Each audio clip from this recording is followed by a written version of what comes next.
ಇತ್ತೀಚಿನ ದಿನಗಳಲ್ಲಿ social media ಅನೇಕ ಚರ್ಚೆಗಳಿಗೆ ವೇದಿಕೆಯಾಗಿದೆ. ನಟ ನಟಿಯರ ಕುರಿತ ಸುದ್ದಿಗಳು ಕ್ಷಣ ಮಾತ್ರದಲ್ಲಿ ವೈರಲ್ ಆಗಿಬಿಡುತ್ತೆ. ನೆಲ, ಜನ, ಭಾಷೆ, ನಾಡಿನ ಹೆಮ್ಮೆಯ ನಾಯಕ ನಟನ ಬಗ್ಗೆ ಟೀಕೆಗಳು ಬಂದಾಗ ಕನ್ನಡಿಗರು ಸುಮ್ಮನೆ ಕೂರೋದಿಲ್ಲ. ಡಾಕ್ಟರ್ ರಾಜ್ ಬಗ್ಗೆ ಟೀಕೆ ಮಾಡಿದ ಈ ಗಾಯಕನ ಜನ್ಮವನ್ನ ಅಭಿಮಾನಿಗಳು ಜಾಲಾಡಿದ್ದಾರೆ. ಗಾಯಕ ಸಂಜಯ್ ನಾಗ್ ಎಂಬಾತ ರಾಜ್ ಬಗ್ಗೆ ಟ್ವೀಟ್ ಮಾಡಿದ್ದ. ರಾಜ್‌ಕುಮಾರ್ ಒಳ್ಳೆಯ ನಟ, ಆದರೆ ಅವರ ಧ್ವನಿ ಹಾರಿಬಲ್ ಆಗಿದೆ ಎಂಬ ಅರ್ಥದಲ್ಲಿ ಬರೆದು ಪೋಸ್ಟ್ ಮಾಡಿದ್ದಾನೆ. ಈ ಟ್ವೀಟ್ ಕೆಲವೇ ಕ್ಷಣಗಳಲ್ಲಿ ವೈರಲ್ ಆಗಿದ್ದು ಅಣ್ಣವರ ಅಭಿಮಾನಿಗಳ ಕೋಪವನ್ನ ನೆತ್ತಿಗೇರಿಸಿದೆ. ಸಂಜಯ್ ನಾಗ್ ವಿರುದ್ಧ ಕನ್ನಡಿಗರು ಸೋಷಿಯಲ್ ಮೀಡಿಯಾದಲ್ಲೇ ಸಮರ ಸಾರ್ತಿದ್ದಾರೆ. ಅಣ್ಣವರ ಅಭಿಮಾನಿಗಳು ಸಂಜಯ್ ನಾಗ್ ಎಂಬಾತನನ್ನ ಹುಡುಕ್ತಾ ಇದ್ದಾರೆ. ಸಂಜಯ್ ನಾಗ್ ವಿರುದ್ಧ ಅಭಿಮಾನಿಗಳು ಸಿಡಿದಿದ್ದ ಬಳಿಕ ಆತ ಟ್ವಿಟರ್ ಖಾತೆಯನ್ನೇ ಅವರು ಡಿಆಕ್ಟಿವೇಟ್ ಮಾಡಿದ್ದಾರೆ. ಅಂಗಡಿ ಖಾಲಿ ಮಾಡಿದ್ದಾನೆ ಅಂತ ಕೆಲವರು ಕಮೆಂಟ್ ಅಲ್ಲಿ ಹಾಕಿದ್ದಾರೆ. ಎಲ್ಲಿ ಅವತ್ಕೊಂಡಿದೀಯಾ, ಹೊರಗೆ ಬಾ, ನಿನಗೆ ಮಾರಿ ಹಬ್ಬ ಕಾದಿದೆ ಅಂತ ಜನರು ಕಮೆಂಟ್ನ ಸುರಿಮಳೆ ಮಾಡ್ತಿದ್ದಾರೆ. ಸೋಷಿಯಲ್ ಮೀಡಿಯಾದಲ್ಲಿ ಸಂಜಯ್ ನಾಗ್ ವಿರುದ್ಧ ನಾನಾ ಟೀಕೆಗಳು ಕೇಳಿ ಬರ್ತಿದೆ. ನಿವೇದಿತಾ ಗೌಡ ಅವರು ಇತ್ತೀಚೆಗೆ ಶೇರ್ ಮಾಡಿದ ಫೋಟೋಗಳು ಪಟೆ ಹುಡುಗರ ನಿದ್ದೆ ಹಾಳು ಮಾಡಿದೆ. ಬಿಗ್ ಬಾಸ್ ಬೆಡಗಿ ದಿನದಿಂದ ದಿನಕ್ಕೆ ಹೊಸ ಫೋಟೋಸ್ ಹರಿಬಿಡ್ತಿದ್ದಾರೆ.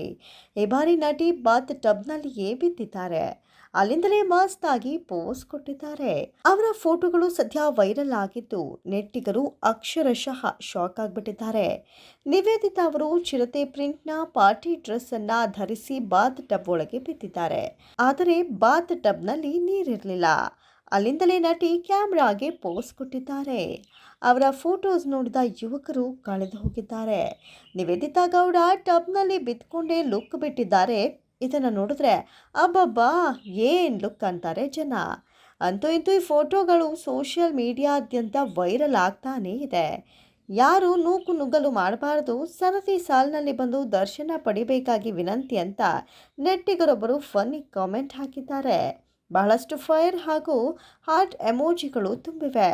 ಇನ್ನು ಕೆಲವರು ಬೇರೆ ಎಲ್ಲೂ ಜಾಗ ಸಿಗ್ಲಿಲ್ವೇ ಯವ್ವ ತಾಯಿ, ಫೋಟೋ ತೆಗೆಯೋಕೆ ಎಂದಿದ್ದಾರೆ. ಕೃಷ್ಣಂ ಪ್ರಣಯ ಸಖಿ ಮೂಲಕ ಸಂಚಲನ ಮೂಡಿಸಿದ್ದ ಗಣೇಶ್ ಯುವರ್ಸ್ ಸಿನ್ಸಿಯರ್ಲಿ ರಾಮ್ ಸಿನಿಮಾದ ಚಿತ್ರೀಕರಣದಲ್ಲಿ ಬ್ಯುಸಿ ಇದ್ದಾರೆ. ಈ ಚಿತ್ರದಲ್ಲಿ ರಮೇಶ್ ಅರವಿಂದ್ ಕೂಡ ನಟಿಸಿದ್ದಾರೆ. ಇದರ ನಡುವೆ ನಟ ಗಣೇಶ್ ತಮ್ಮ ಮುಂದಿನ ಪಿನಾಕ ಚಿತ್ರಕ್ಕೂ ಸಜ್ಜಾಗುತ್ತಿದ್ದಾರೆ ಎನ್ನಲಾಗಿದೆ. ಸೆಲೆಬ್ರಿಟಿ ಕ್ರಿಕೆಟ್ ಲೀಗ್ ಆಗಿ ಸಣ್ಣ ವಿರಾಮ ತೆಗೆದುಕೊಂಡಿರುವ ಗಣೇಶ್ ಮಾರ್ಚ್ ಮೊದಲ ವಾರದಲ್ಲಿ ಪಿನಾಕ ಚಿತ್ರದ ಚಿತ್ರೀಕರಣ ಪ್ರಾರಂಭಿಸುವ ನಿರೀಕ್ಷೆ ಇದೆ. ಈ ಚಿತ್ರವು ನೃತ್ಯ ಸಂಯೋಜಕ ನಿರ್ದೇಶಕ ಧನಂಜಯ್ ಅವರ ನಿರ್ದೇಶನದ ಚೊಚ್ಚಲ ಚಿತ್ರವಾಗಿದ್ದು ಪೀಪಲ್ ಮೀಡಿಯಾ ಫ್ಯಾಕ್ಟರಿ ಅಡಿಯಲ್ಲಿ ಟಿಜಿ ವಿಶ್ವಪ್ರಸಾದ್ ಮತ್ತು ಟಿಜಿ ಕೃತಿ ಪ್ರಸಾದ್ ನಿರ್ಮಿಸುತ್ತಿದ್ದಾರೆ. ಕೆಎ ಮತ್ತು ಆಯನಂತಹ ತೆಲುಗು ಚಿತ್ರಗಳ ಮೂಲಕ ಗಮನ ಸೆಳೆದ ನಯನಾ ಸಾರಿಕಾ ಅವರನ್ನ ನಾಯಕಿಯಾಗಿ ಫೈನಲ್ ಮಾಡಲಾಗಿದೆ. ಪಿನಾಕ ಅವರಿಗೆ ಇದು ಕನ್ನಡದ ಮೊದಲ ಚಲನಚಿತ್ರವಾಗಲಿದೆ. ಆದರೆ ತಂಡದಿಂದ ಅಧಿಕೃತ ದೃಢೀಕರಣಕ್ಕಾಗಿ ಕಾಯಲಾಗುತ್ತಿದೆ. ನಯನಾ ನಂದ ಕಿಶೋರ್ ನಿರ್ದೇಶನದ ಮೋಹನ್ ಲಾಲ್ ಅಭಿನಯದ ಪ್ಯಾನ್ ಇಂಡಿಯಾ ಚಿತ್ರ ವೃಷಭದಲ್ಲೂ ನಟಿಸಿದ್ದಾರೆ.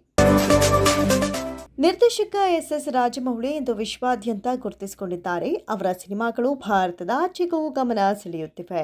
ಮಗಧೀರ, ಈಗ ಬಾಹುಬಲಿ, ತ್ರಿಬಲ್ ಥರದಂಥ ಸಿನಿಮಾಗಳಿಂದ ಅವರು ಕೋಟ್ಯಾಂತರ ಅಭಿಮಾನಿಗಳನ್ನು ಸಂಪಾದಿಸಿದ್ದಾರೆ.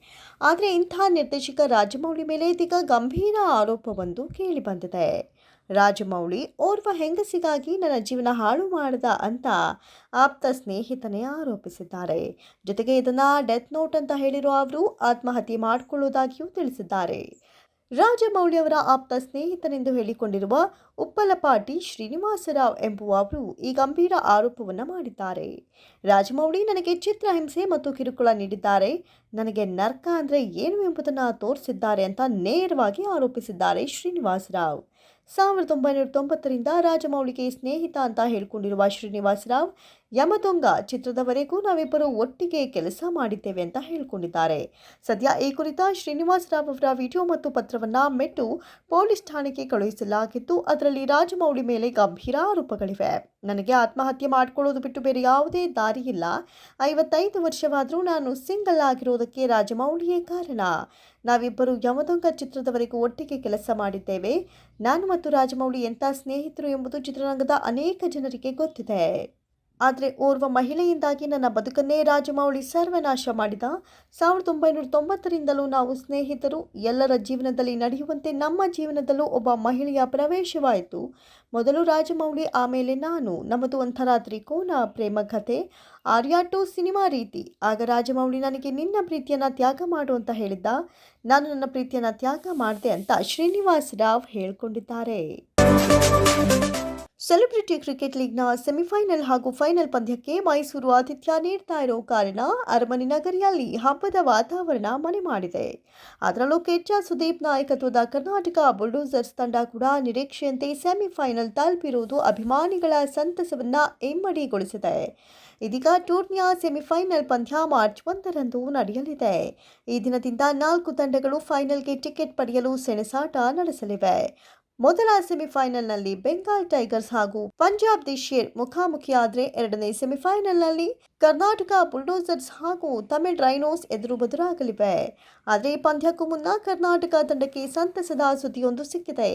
ವಾಸ್ತವವಾಗಿ ಕರ್ನಾಟಕ ಬುಲ್ಡೋಸರ್ಸ್ ತಂಡ ಈ ಟೂರ್ನಿಯ ಲೀಗ್ ಹಂತದಲ್ಲಿ ಆಡಿದ 4 ಪಂದ್ಯಗಳಲ್ಲಿ 3ರಲ್ಲಿ ಗೆದ್ದಿದ್ದು, 1 ಪಂದ್ಯದಲ್ಲಿ ಸೋಲು ಕಾಣಬೇಕಾಯಿತು. ಹೀಗಾಗಿ ಅಂಕಪಟ್ಟಿಯಲ್ಲಿ 2ನೇ ಸ್ಥಾನ ಪಡೆದಿರುವ ಕರ್ನಾಟಕ ಬುಲ್ಡೋಸರ್ಸ್ ತಂಡ ಸೆಮಿಫೈನಲ್ನಲ್ಲಿಯೇ 3ನೇ ಸ್ಥಾನ ಪಡೆದಿರುವ ತಮಿಳ್ ರೈನೋಸ್ ತಂಡವನ್ನು ಎದುರಿಸಲಿದೆ. ಇನ್ನು ತಂಡದ ಬ್ಯಾಟಿಂಗ್ ಬಗ್ಗೆ ಹೇಳೋದಾದರೆ, ಟೂರ್ನಿಯುದ್ದಕ್ಕೂ ಕರ್ನಾಟಕ ತಂಡಕ್ಕೆ ಡಾರ್ಲಿಂಗ್ ಕೃಷ್ಣ ಹಾಗೂ ರಾಜೀವ್ ಹಾನು ತಂಡದ ಬ್ಯಾಟಿಂಗ್ ಜೀವಾಳವಾಗಿದ್ರು. ಈ ಇಬ್ಬರನ್ನ ಬಿಟ್ಟರೆ ಕರಣ್ ಆರ್ಯನ್ ಮಾತ್ರ ಹೇಳಿಕೊಳ್ಳುವಂತಹ ಕೆಲವು ಇನ್ನಿಂಗ್ಸ್ಗಳನ್ನು ಆಡಿದ್ರು. ಹೀಗಾಗಿ ಕರ್ನಾಟಕ ತಂಡ ಬ್ಯಾಟಿಂಗ್ ವಿಭಾಗದಲ್ಲಿ ಕೊಂಚ ದುರ್ಬಲವಾಗಿದೆ ಅಂತ ತೋರ್ತಾ ಇತ್ತು.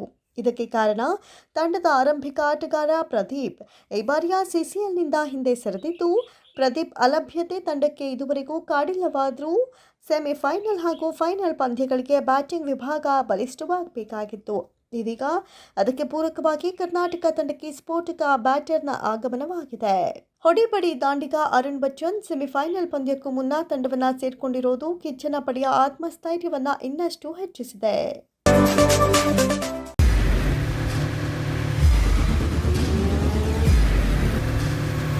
ಪ್ರಜಾಮಾರ್ಗ ನ್ಯೂಸ್, ಇದು ಜನಸಾಮಾನ್ಯರ ಧ್ವನಿ. ನಮಸ್ಕಾರ. ನೀವು ನೋಡ್ತಾ ಇದ್ದೀರಾ ಪ್ರಜಾಮಾರ್ಗ ನ್ಯೂಸ್. ರಾಷ್ಟ್ರದ, ರಾಜ್ಯದ, ರಾಜಕೀಯದ ಬಗ್ಗೆ ಹೆಚ್ಚಿನ ಸಿನಿಮಾ ಅಪ್ಡೇಟ್ಗಳಿಗಾಗಿ ಫಸ್ಟ್ ಲೈಕ್ ಮಾಡಿ, ಸಬ್ಸ್ಕ್ರೈಬ್ ಆಗಿ, ಹಾಗೆ ಫಾಲೋ ಕೂಡ ಮಾಡಬೇಕು.